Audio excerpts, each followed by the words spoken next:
I know Sora was announced over a month ago, and I drew him around that time too, so I'm sorry this video took so long to come out. But I've obviously made a Smash Fighters Pass 2 LEGO minifig series to go alongside my Fighter Pass 1 series from last year. This video has technically been in development for 17 months, since I drew every character basically when they were announced. But now Smash Brothers is finally over, and with it comes both my final timeline of character debuts and my final minifigure series.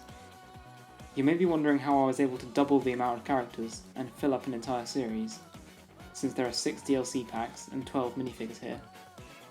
Well, it actually worked out perfectly, so without further ado, let's finally get this weight off my shoulders and get this video out. First in Fighter Pass 2, and this series, is Min from ARMS. Bear in mind I made her back in June 2020, so her quality is as good as my minifigures were back then. ARMS was an interesting new IP for Nintendo, which comes around once in a blue moon, so I was surprised when there wasn't a character in the base game, but better late than never, I guess. I feel like she was the best choice of the ARMS characters, besides Springman himself, who was originally a Sis trophy, so I'm happy with her inclusion, even though neither me nor anybody else has played the game. I kind of just gave up on making her seem like a realistic LEGO figure, so I gave her way too much detail on her hair hat combo, her titular arms, and her hands. I don't really care about making them realistic anymore. She has the noodle right arm and the dragon left arm, and the weird hoop hand she has on her render. Okay, let me explain my policy for including me costumes. I like to think that the closest ones to being playable are those that look exactly like the characters, with correct proportions and no me skin visible, making it less of a quote me costume and more of a separate model. So sorry Shantae, Doomslayer, Dante, Dragonborn fans, but they're not in this series. It would be weird to draw them as a LEGO figure anyway, since it would be minifigures of me's wearing costumes of the characters. At least with Vault Boy, this minifigure could pass as the actual Vault Boy character instead. I'm not entirely sure why I chose to give him a moulded head, but June 2020 me made that decision, and I'm not one to argue. His accessory is a simple ray gun. Whenever I feel down, I remember that Stephen H. Minecraft is in Super Smash Bros. I still remember that fateful October 1st, seeing that beautiful face coming out of the shadows, and basically creating world peace. This is the greatest timeline, and you should consider yourself blessed to be alive at this exact point in time. But anyway, onto the LEGO figure. I'm sure you're aware that there have been actual LEGO Minecraft sets released, and it's the only real Smash Bros. LEGO theme besides Mario. But the Steve figure has always bothered me. It should have a darker skin tone and short sleeves, and the black outlines around the eyes have always felt unnecessary. His accessory is the existing pickaxe piece, but dual coloured in white and brown to be a more accurate iron pickaxe. Alex's official figure is a bit better, but it's the same problem with the eyes and the sleeves. She also needs her grey boots. My version of her comes with what's probably the most iconic Minecraft weapon, the diamond sword, now triple coloured to be as accurate as it can be. The third Minecraft skin in Smash is the zombie, and I still don't know whether it's meant to be an actual zombie, or just Steve with a zombie skin. I suppose I'm asking, what force brought him here though? Was it not George Romero? Anyway, the official figure is very boring, so I added the slight bit of hair that he has. He just comes with a wooden axe, all brown obviously. Finally is the comically short Enderman.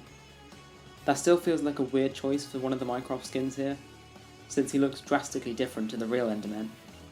But the announcer still treats him like an actual Enderman. I don't know, it's all very confusing. He's the most different to his official version, for obvious reasons, which are that I gave him a bit of grey texture. His accessory is the Minecraft headpiece printed to be a grass block for him to pick up. In an ideal world, the LEGO Minecraft sets would be entirely made up of accurately printed pieces like that.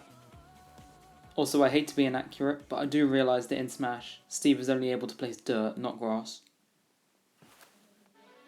The only other me costume in this series besides Fallout Boy is Bomberman. Good for him, I feel like he deserves to be a character one day. You need to pretend that the minifigure hands and feet are spheres. There's not much I can do about that. And his accessory is, you guessed it, a bomb. My man. Fun fact, both he and Vault Boy, the only me's, have mid-legs, which is a fitting bit of continuity. To me, the most surprising character reveal was actually Sephiroth Hirata. Maybe if they hadn't announced it was an ARMS character in advance, Min Min would be more surprising. But I really didn't expect there to be another Final Fantasy character. Adding him may have just been Sakurai making up for the lack of music and spirits, but damn it if he isn't the coolest character in this wave of DLC, with the coolest theme song. I think Sephiroth has the most pieces in this series, with a new metallic hairpiece, 3 back attachments that make up his one wing, and an extra long katana, expanded with the lightsaber piece. I wonder what it is about Final Fantasy and big swords. Did you know, if you search bad character design on Google, the first image that comes up is Pyra from Xenoblade Chronicles? I, and every other person who's had to draw her and Mythra, can vouch for that. They are an absolute pain, and I threw LEGO realism out the window and straight to hell to make them. Pyra has more printing than humanly possible, all over her body.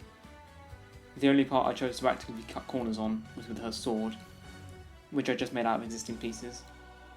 Screw Pyra, screw Xenoblade Chronicles 2, I hope I never have to draw another very similar character.